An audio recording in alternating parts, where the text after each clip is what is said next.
Legislative IQ. Increase your legislative intelligence with Florida's policy, budget, and campaign monitoring service. Subscribe today at legislativeiq.com.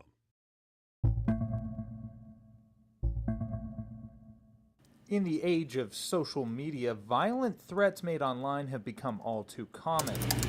1 out of 10 internet users report falling victim to online threats, and more than a third of threats against public schools are made over the internet. I mean, we've seen instances where people have posted things and then they've gone in and actually, did a bad act. But unless a threat was sent directly to a person, law enforcement can't investigate. Legislation approved by a committee here in the Capitol would make it a felony to post threats on social media, punishable by up to 15 years in prison. The legislation is aimed at credible threats, but there are concerns. We cannot illegalize people acting stupid, Which could lead to people becoming felons for a post made in a moment of poor judgment. We want to make sure that we protect the rights of individuals so that they don't have to get into an incredibly long and perhaps protracted and difficult situation just because they engaged in an activity that, although ill-advised, shouldn't rise to the level of even being suspected of being criminal.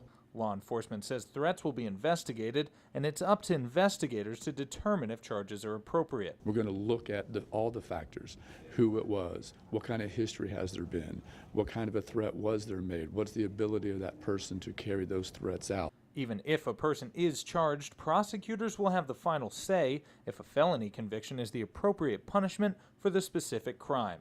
In Tallahassee, I'm Jake Stofan.